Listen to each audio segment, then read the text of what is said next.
stay recording? No question. We get Praise are you, Adonai, our God, King of the universe, who gives Torah of truth and the good news of salvation to his people Israel and to all the peoples through his Son Yeshua the Messiah of all. Amen. Amen. Okie dokie. Right. Okay. One or two things before we start. We're going to be making some. You guys know that we've been asked by a couple of people to where they can contribute and whatever, and also we put up a little blue box for tithes. Tanya's going to make two other little separate boxes. Let me get some minutes so I get this right, because you don't want to put the wrong money in the wrong box. Okay, the blue box is just for tithes to help people. There'll be another box for refreshments and whatever if you want to contribute to coffee and cups and whatnot. And there'll be a third box for crafts and stationery and all that for the kids and things. Alright?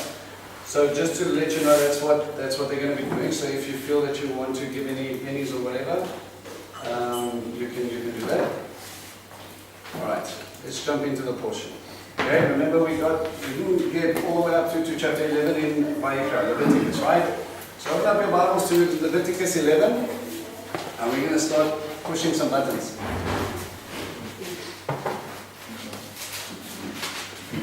Alright. This is going to be tough. Okay. For the new people, if you hear some funny Hebrew or anything like that and you don't know what I'm talking about, just give me a shout, okay?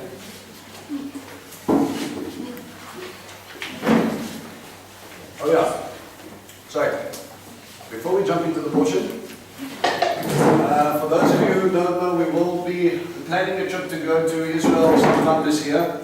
They still have to be finalized and all the rest of it. We're going to have a little meeting afterwards, after fellowship, just to discuss what the tour is going to look like, the expectations of tour, the different sites and all the rest of it, and sort out some questions. So if you think you would be keen to go on a tour, you're more than welcome to hang back and then just get whatever information you need to sort out, so we can deal with that as well.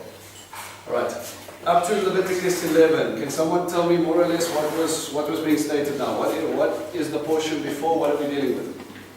Well, we're dealing with firstly sacrifices and different things like that. Okay, sacrificial system. God's tabernacle.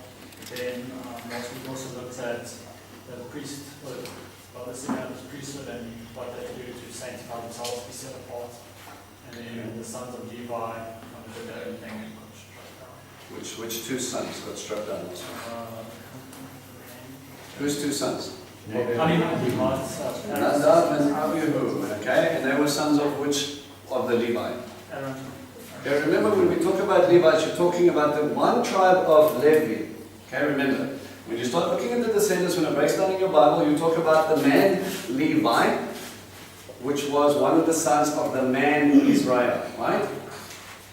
Okay, family tree. Levi had three different sons. Okay, can you remember them? Kohen? Hey? Well, the Kohen's are strong. You get the Kohenites, you get the Merarites, and you get the Gershonites. Okay? Three different sons. The reason why I need you to understand this is because even though they were all Levites, as in we look at them as the priests, Aaron's priesthood, you have this three different sons, have three different lineages, and they have three different tasks in the tabernacle.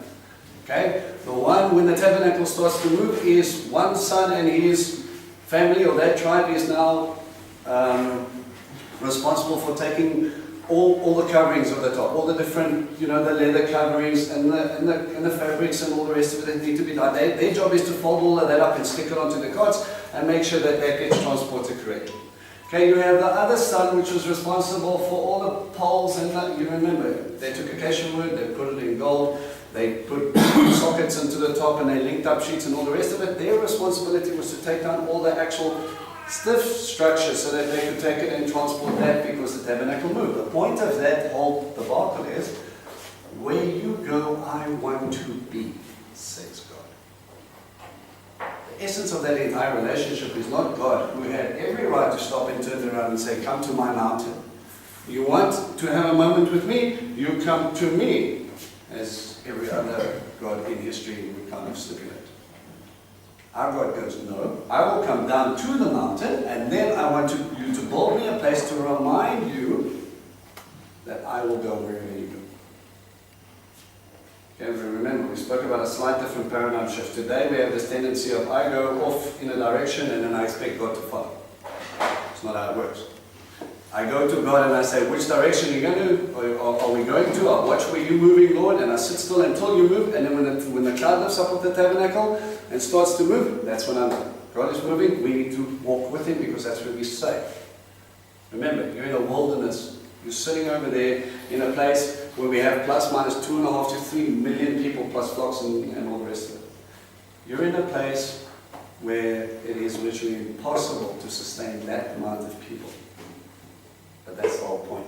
Okay? I was chatting to Kevin a little bit this morning. I said, our God is a God of wilderness. When you look at every great man of God spends time alone in the wilderness. Why? Testing. Teaching.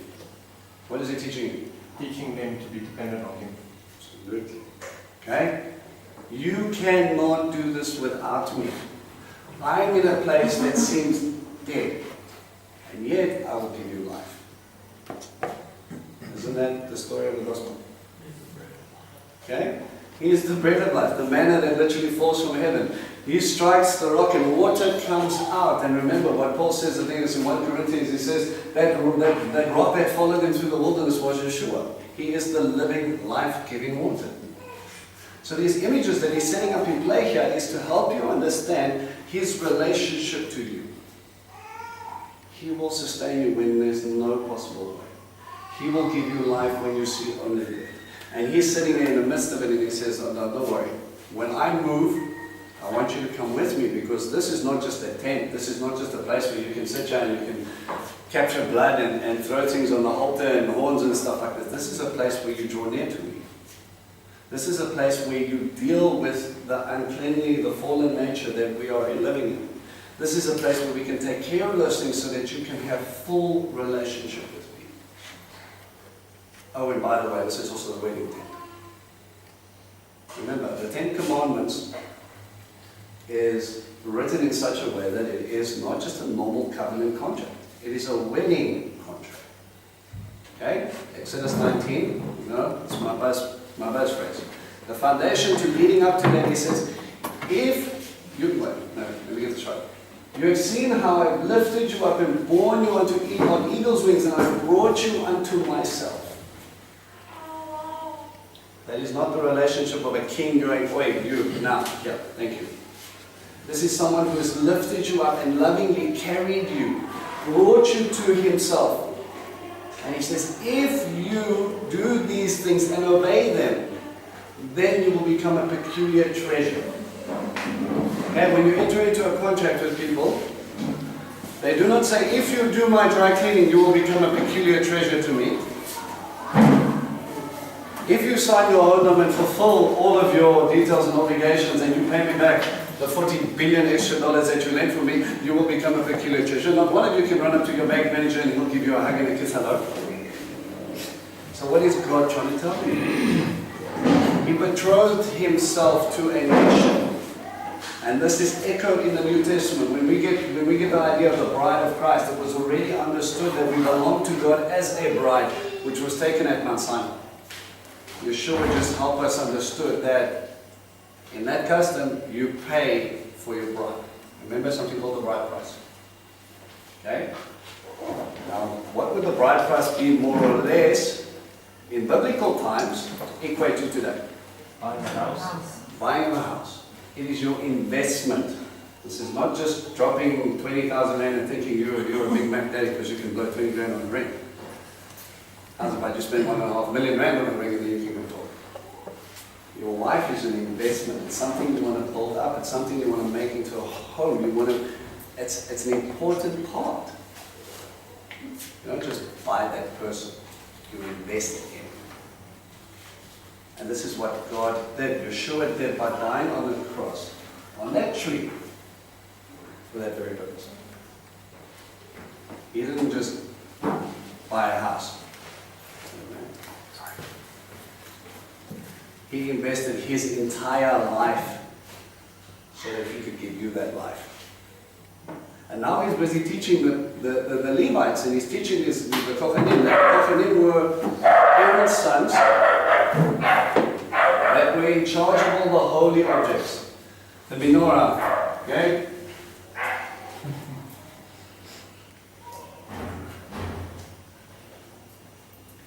The lampstand, that was a picture of God's very presence, the light that you worked by. You were in charge of the Ark of the Covenant, remember. You were in charge of covering it, so when it was carried, no man saw it and was struck down. It was holy, it was completely set apart. And it's holy of holies. All of these things that we in charge, a certain group, Aaron and his sons had a responsibility to be able to go and handle those things, and they alone were the ones that had to carry it. Okay? So while he's dealing with all these, when we have Nadab and Abihu that were struck down, these were two of Aaron's sons who were in charge of dealing with the extremely holy things.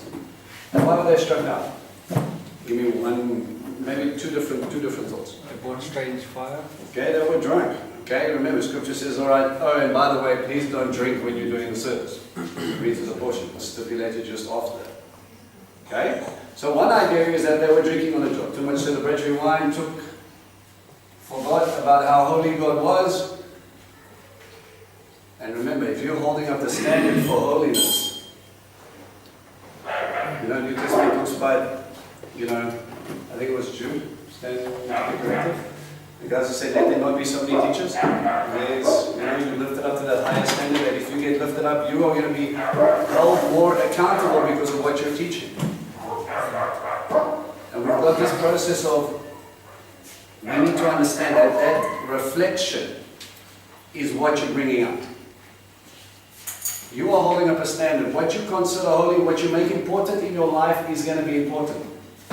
If God has invested life into you, He's died for you, He's brought you to the specific place, and you treat Him common, we have a problem. But if you go out into the world and you look at stuff, and I know, say now for instance, if I look at somebody's life, not what they say, I look at what they do, you will tell me where God is on your list. He comes right after coffee, doing dishes, some quiet time, cleaning up, and then maybe if you've got 5 minutes, God is number 6. Or He is, I need to focus on God so I can take care of the rest of the things. And you guys have got your own sort of itinerary to what makes it work. I want you to give the best of what you can to God, but you make sure that if it's important to God, you will invest in that to bring Him glory, and it molds you in the process, and you tell the world who He is. Okay? I'm not saying that if you don't give the first 5 minutes of every morning to God, that's it, you're at fault. What I'm saying is, you need to give your best. You need to show through your walk how important He is to you. And if you make that stand, and other people can see you make that stand, if you stand up and you say, because God said it, I'm going to do it because I love Him. I make Him my priority and not anybody else. How many of you married folk have decided to make that stand with your anniversaries? Is it not an important day where you set up for yourselves, where you say, okay, I want to tell the world that I'm going to stop all of my normal things, and we're going to spend time together because I cherish this time and the decision that I made so many years ago, that this is now a special day to us. If you haven't done it, naughty, you need to. Because you need to remember why you walked down that aisle, or why you stood still while she was walking down that aisle in the first place. You need to remember that. You need to understand that. And you set it apart. That's what holiness is. But the fullness of biblical holiness is setting apart something distinct for God. And remember, if you are holy, remember, we've got this distinction.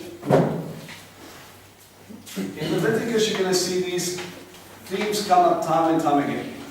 Holiness, something that's clean or cleanliness, and something that's unclean. And each time he's going to tell you, you as Levites are going to help make the distinction to the nation, what is holy, what is clean, and what is unclean. And you need to be able to show the difference between these people, and you need to establish these separate boundaries so that you can hold up my name to a certain standard. This is the point of Leviticus. This is how we operate. This is how you're going to reach out to people. You know? And we can say, well, you know, okay, we're a bunch of Gentiles sitting in Benoni. You know, this got to do with me. It says time and time and time in the New Testament that are you not priests? If you don't understand what a priest is supposed to do, how are you supposed to understand that statement? Doesn't work. We need to understand the heart behind everything here so that we can understand what is required of me as a priest to be able to go out into a dying world. And the essence of a priest in this sense, and the world or the church system has changed a little bit here in different denominations depending on where you go to. Today a priest is someone who teaches you and will prepare a sermon and, you know, help get the organization going so that you have a place to come to worship. More or less, right? Okay, certain areas it changes, certain... Biblically speaking, a priest in a Levite circle never taught. The only people they trained up later, at the age of 50, when they were too old to carry bulls pieces around, were younger Levites to get them to do the job properly. Their jobs were to help people deal with sin. Help people deal with worship. You know, it wasn't just the sin offering, it was peace offerings, thanksgiving offerings. You wanted to come up and you wanted to help people draw near to God. That's what offering means. How do I draw near to? So I give a little bit of myself in the form of something that cost me something, a monetary value, and I bring it up to God and I say, you know what, Lord? The harvest was absolutely fantastic. I don't have words to describe what you have done on my farm. So I'm going to take my best bull and I'm going to bring it up to you and I want to give it to you. And I want to sit down and thank you. And one of the most awesome things about like a fellowship offering, a Thanksgiving offering, or like a peace offering, is in many instances, or in certain instances, I'm going to tell you, you can actually sit down and you can partake in the meal that was offered to God at the same time, as in you sitting down with God, breaking bread, saying, you know what, you did this. And God says, sit down at my table and thank you for acknowledging that. How many of us stop and think, oh, well, you just got a promotion, your business is doing really well, oh, nice increase there, what are you going to do with it? How many times do we stop and acknowledge and we go to God and we go, this is what you've given me, what do you want me to do with it? You've given it to me for a purpose. What is the calling? How can I thank you? What do you need me to do? And with an open heart you acknowledge God in His hand in preparing everything that you do, and these Levites will help you in that aspect. If you are called to be a kingdom of priests, surely if someone walks up to you and then they go, I'm having a rough time. I don't get, wow, Jared, you're always so happy, bouncing around like nothing's going on. Don't you know there's recession and this and that and that? And then he tells you, well, you just got to trust in God. What are you talking about?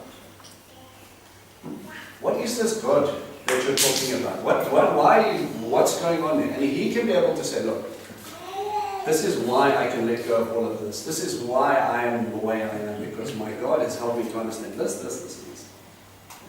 How many of you have had people come up to you and say, look, I'm broken. I've got this guilt that I've been carrying around with me for years and years and years. I've run away. I don't want to acknowledge this God. And you sit there and you gently counsel them, and you bring them back to the truth and the knowledge that you are going to hurt yourself unless you start to run back to God. And you take their sin and you give it to Yeshua and put it on the cross, and you're saying, this is the offering.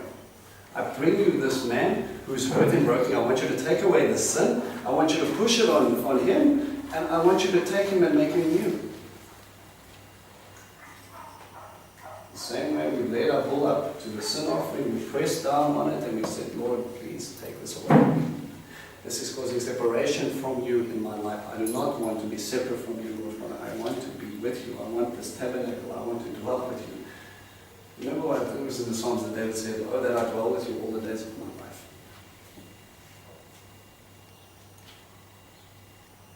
You as a priest need to understand that. So when you come into a broken world and you see people who are struggling with their identity, with who they are, what they consider to be okay, is not necessarily okay. God knows when I came into it and God switched on the lights and I went, oh, so that thing I was doing was just not good. But before the light was switched on, I thought it was fine. I was an okay guy, I did nice things, didn't get into too much trouble. And the light switched on and I saw all the dust in the corners and I thought, oh, okay, we need to do some cleaning. And through that change and that transformation, God helps you identify and understand and mold you to see what is good and what is right and what is just. What is holy, who He is. When we come in, you come in with all the filth of the world, man, and you need a wash.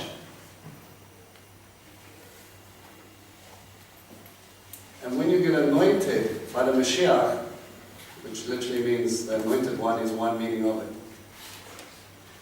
Remember, the anointing comes from olive oil. And if you anoint something, you set it apart to be holy. Kings, prophets, priests.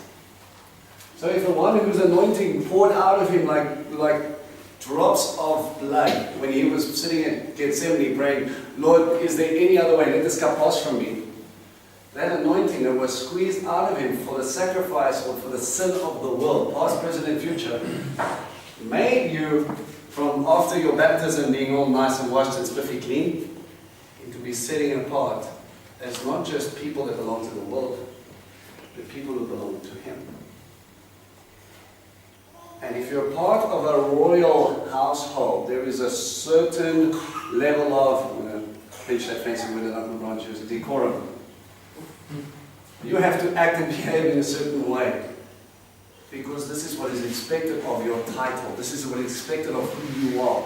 And this is how we're going to mold you. And I'm going to show the world who I am through what you do. The job of a disciple is to reflect, to imitate his rabbi.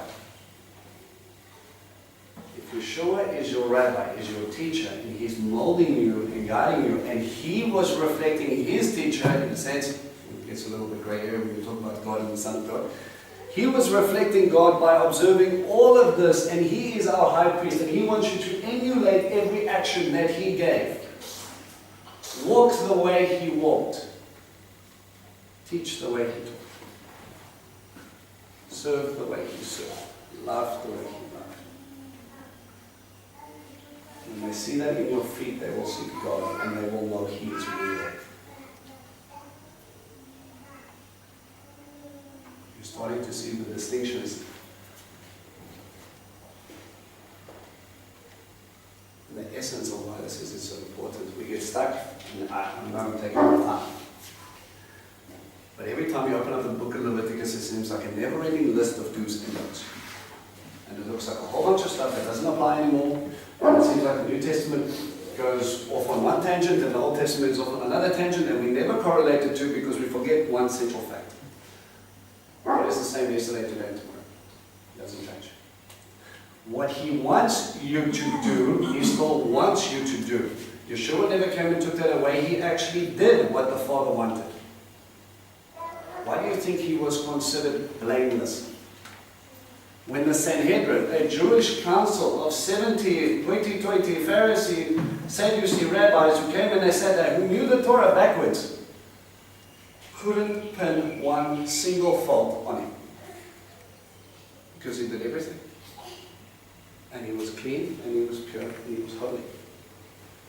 He needed to be that because he had to be an unblemished sacrifice so that he could come out and take care of your sin, all of our brokenness and all of that. Because God wants the best. And he gave his best. He gave himself to save you. Why? Because we're broken. Okay? Back to the mind. Every time you open up Leviticus, I want you to stop, and when you get through a list of please do not do this, and please do this, and please do not do this, we've got to ask ourselves a good couple of questions. One, most important, what is the heart of a loving God who wants me to do this? Why is it so important to him? Loving fathers asking you to do this. Do not stick finger in plug. But why, Daddy? Because Daddy's going to be sad if I have to take it to the hospital. Do not play with the chainsaw. But why, Daddy? He knows more than what we do. Studies today, and we're going to touch into this with this whole kosher eating thing. Studies today are only starting to understand in certain aspects that what he says is not for you to eat is actually very bad for you to eat. Why does it take thousands of years for you to trust the heart of a loving God who died for you to say, please don't do that? And only now, once you start to see the proof, you go, oh, I should have listened to Daddy. We need to kind of give him the benefit of the doubt that he knows more than what we do. We might not understand every single instruction, but we understand who he is. Okay? Second thing you need to understand is that a lot of these instructions have to deal with pagan rituals. So if I'm keeping you in the wilderness and I'm saying, for instance, you'll find you know when you look at an Orthodox Jews, the Hasidic guys, you see the little twirls around the sides of the ears, right? That comes from an instruction in Torah that says, you will not trim the edges or trim the hairs around your ears. Okay? So they literally don't cut the hair. And then they go, well, to perform that instruction, literally, take a look at this. And then in another part of Torah it says, if you take a Nazirite vow and you go up and you make a special vow, so you set yourself further apart because you're going to fulfill something for God, you don't cut your hair at all. Samson was a Nazirite from birth. And when you fulfill that vow, Torah will prescribe, please shave off all your head and put it on the altar. But I thought I wasn't allowed to cut my hair. Problem. Contradiction in the Bible. Atheists go, haha, I told you, God doesn't know what he's talking about, this is a man-made thing. He's backwards. The cutting the corners around your ears was got nothing to do with haircuts. And everything to do with a pagan practice. That when you went into Canaan, there was a certain group of pagan priests that used to cut their hair like this. Gave themselves like the 70s afro, right? They had a halo. And they would walk around and you would be able to know who they worshipped and what they declared, or who they declared was God, by the way their hair was cut. In context, don't act like that. Don't get confused between worship and me. That's not me. Same reason where he talks about when you get to the base of Mount Sinai, he says, do not go near a woman. And all the married men go, wait a minute. What do you mean I'm not allowed to make love to my wife? Certain denominations have gone completely left side on this, and they go, therefore, when you make love to your wife, God leaves the room. Because it's unclean and gross. I'm like, but isn't this the same God who designed us in a specific way that he says you will become one flesh? But this was good to him. Help me understand where the contradiction comes in. Because if you take that mitzvah, that instruction, and you go and apply it to a Canaanite world, when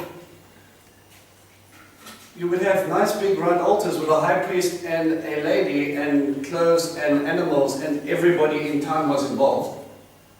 That's me being very politically correct, use your imagination. It didn't matter who you were married to, you will do it. This is worship. Do not confuse the two. Do not take something holy and beautiful with your spouse and make it something dirty for a pagan society.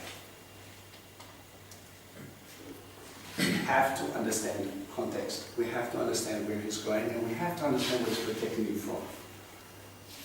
Make sense? Any questions, any thoughts before we delve into the list of do's and don'ts? I'm not going to read every single thing, I'm going to paraphrase it now. Do me a favor. If you haven't already prepared this portion, go and read it again so you know that I'm not talking nonsense. Okay? Sorry, I forgot. What was the reason that Yeshua was crucified? What did they pin on him? Did they say because he said he was the king of the Jews? What was the thing that found him guilty at? Because now we watched this thing on internet about kings and emperors, and they were not correct. The movie, I feel a little bit confused after watching that. Alright. Basically what they did was, remember they took him to the Sanhedrin, they took him to high priest, and they had to get false accusers to come in, and eventually they found out, remember, you can only, according to Torah, you can only, there's a death sentence in very specific circumstances. And you always have to have 2 or 3 witnesses that have to correlate before they can carry it out. Okay? So you have to go to the Sanhedrin, they have to have the authority, you have to have 3 witnesses, at least 2 or 3 witnesses, and the people who saw the act will be the person to cast the first stone. So how sure are you of what you saw? Okay? So, and you must understand, Jewish culture, this is one of the things that was hardly ever carried out. Okay, we have sections written down in the Jewish histories and commentaries in the Talmud that said if the Sanhedrin who served for the term of 50 years, if they declared one death sentence, that was a bloody Sanhedrin, the blood would be on their hands. So they would do anything they possibly could to try and save life, because they understood that God's heart is to sanctify life. So they couldn't get the false accusation, so they took him to Pontius Pilate. Okay? 1, because the Sanhedrin never had the authority to kill anybody. They were under Roman rule, so they had to try and get him to do it. So they took him to Pontius Pilate, and even a Gentile pagan could go, I find no fault with this man. He was declared perfect not only by the Sanhedrin, by the Torah teachers, the Pharisees of the time, and by a pagan ruler. So then they had to start twisting the knife. Now you must understand, in that culture at that time, if you became the governor of Judea, you did something wrong. So Pontius Pilate messed up somewhere, and he made a boo-boo, and Caesar said, your reward will be into Judea, please manage this territory for me. So you did everything right to get out of this region so that you could go back to Rome, civilized society. Not with these annoying Jews that keep on screaming about, boy, what are you doing? Why don't you bring the pigs? Why are you doing this? Boy, Moshe, kill him. They were going uprising after uprising after uprising. You had a group of modern day, or biblical, you could call them, they believed in a certain, they were a sect called the Zealots. They would rather die than bow down to Caesar. And Caesar declared he was good, so they were biblically correct. But their way of revolting was to go organize a revolt, and they would cause mass incitement and death and all the rest of it. They had no problem throwing down with their swords. Okay? Asterisks and Obelix. Yeah, probably.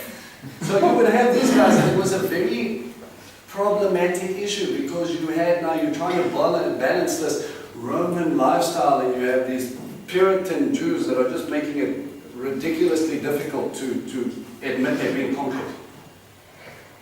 And then they went into Pontius Pilate, and remember what they said to him? They said, he says he's the king of the Jews. Now there is no other king except for Caesar, the king of the Jews. And if you don't do something about this, we're going to tell Caesar you're not a friend of Caesar's. What does that mean for his political career? He's going to get sent off to Antarctica or something like that. And we go, there we go, there's a villa, have fun. He is trying to keep Caesar happy to get him out. So he knows that this is going to mess with him in such a way that he will never live this down. You had a guy who said he was a king and you didn't kill him. How are you teaching these people a lesson to be subservient to the God King? Caesar himself. So he had no choice. But he did it in such a nice way that he was like, you know what, okay, I want nothing to do with this. Legionnaires, you do this, I'll be sitting over there. So he tried to keep the crowd happy, but he knew what he needed to do to save political face, and he took care of the problem. Because the Sanhedrin was turning him up against, and they had Caesar's ear. If any one of the governors went up and were not doing what they were It supposed was to do. Caesar's wife that said you shouldn't kill him. Not Caesar's wife. But it was Caesar's Pontius wife. Pilate. Okay? Also, wasn't it that they asked him and they're trying to accuse him, and he said, "Are you the Son of God?" And he said, "Yes," and they said, "Blasphemy," and they said, "What more do we, what more Where accusations?" the high priest stole his robes. Yeah, that was one of the reasons. But it's a play on the Hebrew. So and then he would try and push it because all they really want to do is get him to Pontius Pilate and give him and have a good enough reason to go and annoy the government. Okay, you're plebs, what are you doing here? I belong in Rome.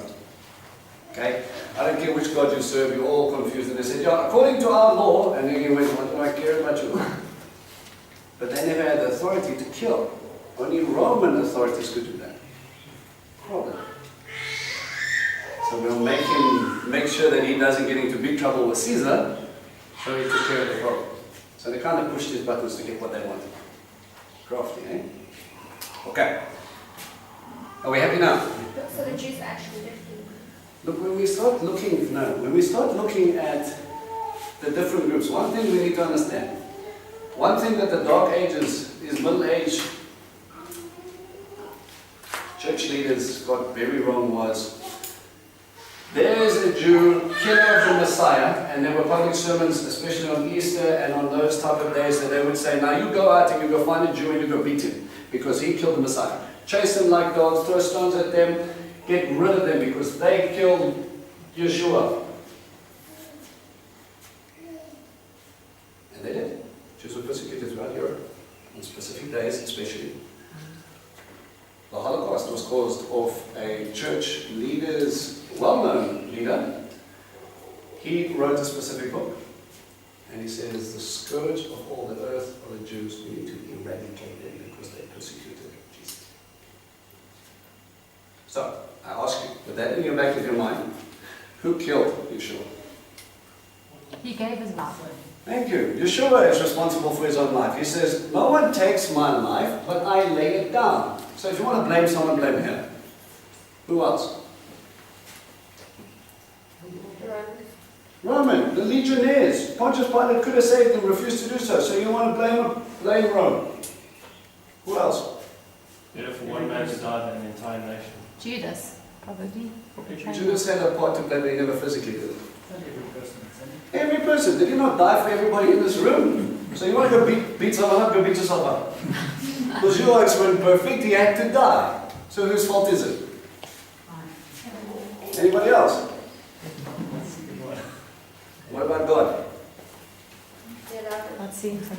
God sent him, prophesied already in the prophets of Daniel. He will be lifted up for a time, but he will be put down, not by his own hand. He sent him to die for a purpose so that he could be lifted up and raised again. You want to be angry at someone? Be angry at God. And when we talk about the Jews, because they had their stories, which Jews are we talking about? We have 5 main sects in Judaism at that time. Pharisees, Torah teachers, major problem. But some Pharisees actually believed in him, some didn't. Sadducees, who were in charge of the temple and the Sanhedrin. Some Sadducees, not all Sadducees. What about the Zealots who like to go and pick fights? How many Zealots were there to give it? No? Essenes, the small community where we get the Dead Sea Scrolls from, they live down at the Dead Sea. Were they responsible? No. So which Jew?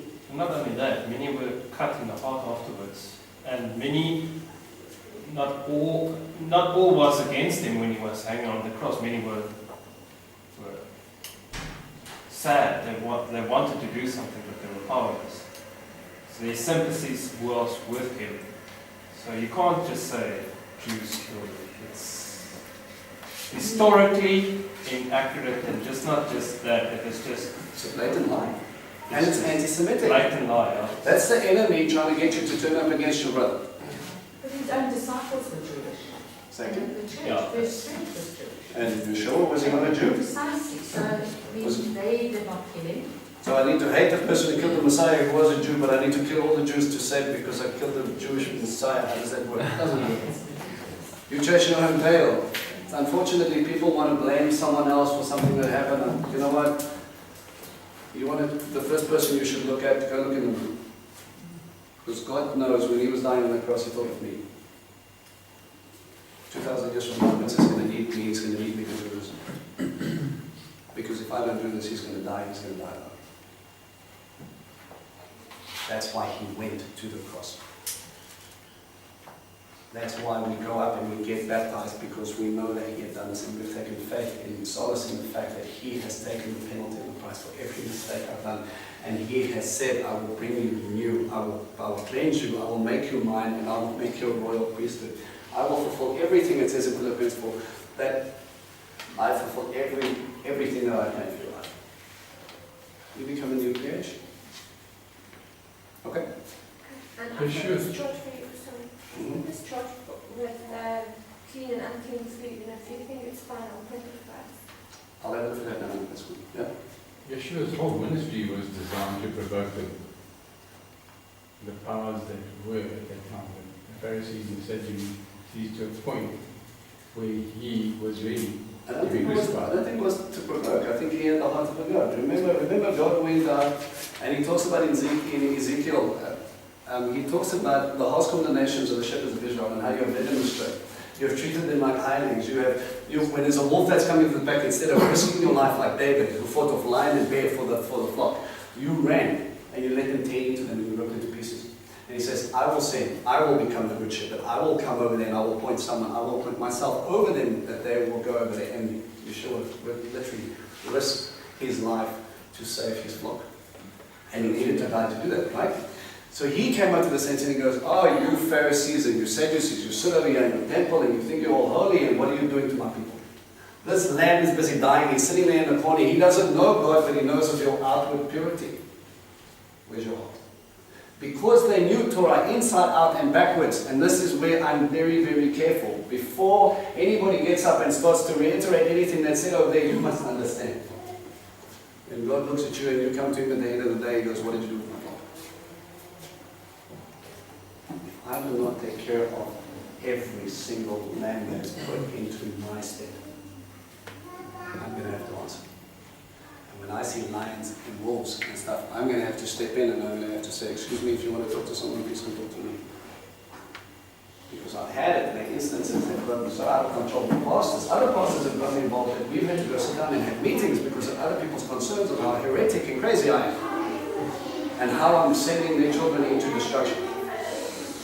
So we go and we sit down and we help other people understand the people, the heart behind what we are doing. We're not following Torah because it is our salvation. We're not earning righteousness. We believe in Yeshua in everything that he has done. But God says time and time and time again, and in the New Testament and in the Old Testament, if you love me, you will obey my commands. So how do I show my God that I love him if I carry on living a life that displeases him? I don't.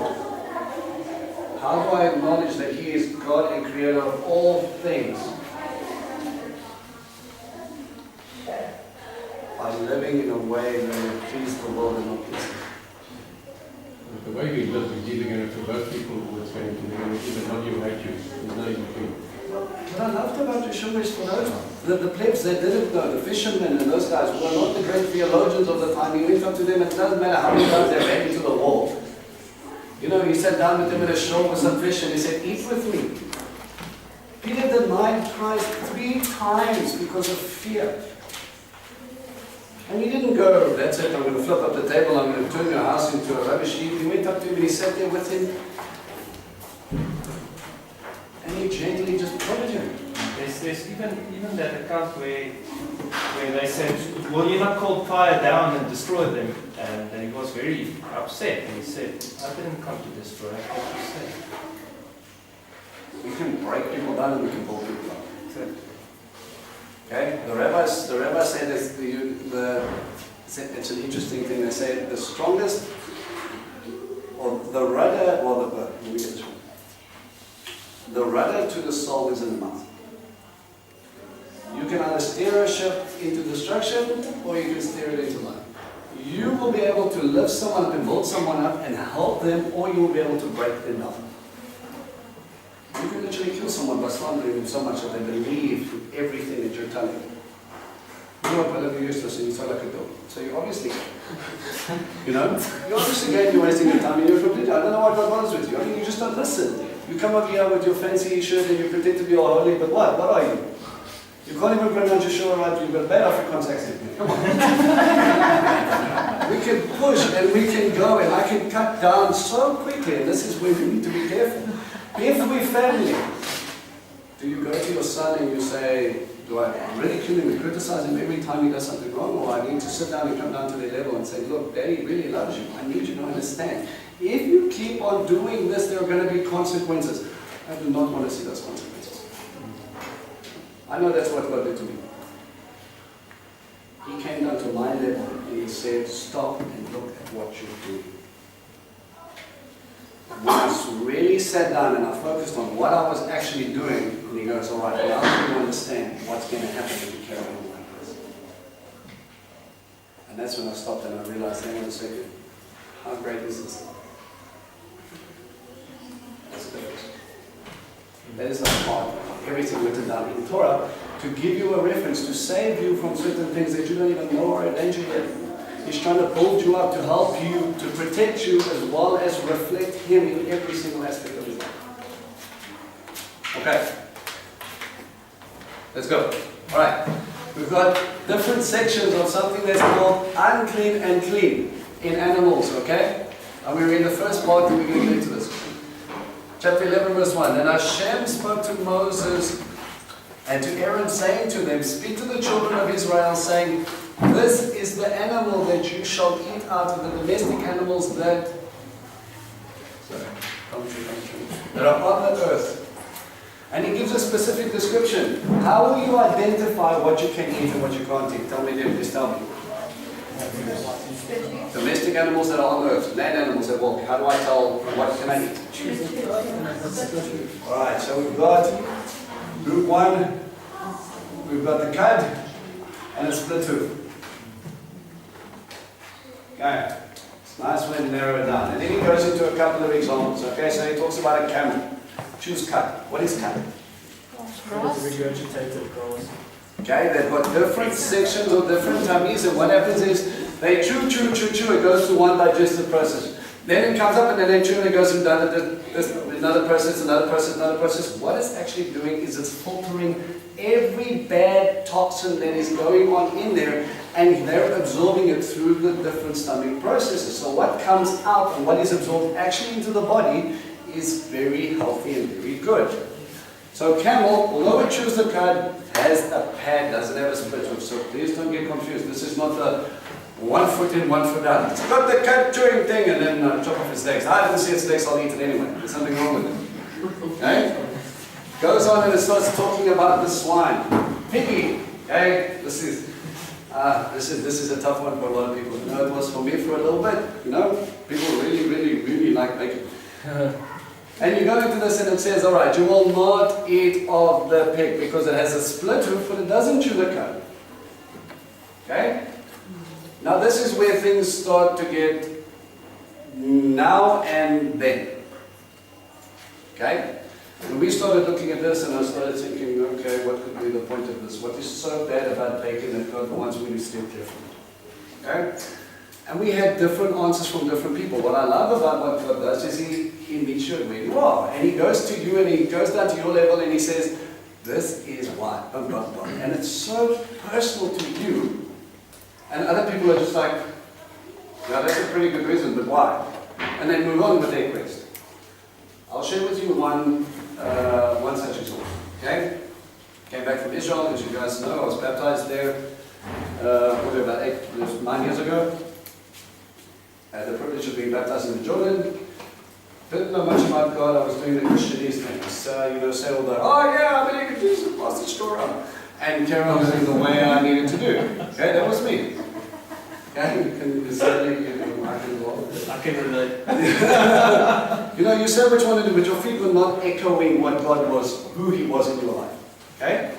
So I coined the phrase Christianese. You say what you need to say when you need to say it, but really what's happening in the feet and what's happening in the heart is not good. Okay? So you would go to this thing and I come back and we were eating kosher there because it's Israel, so you can find bacon in places. Okay, don't think just because it's Israel that people walk on clouds. There are some very dodgy corners in Israel. For those who come on tour, I will show you one such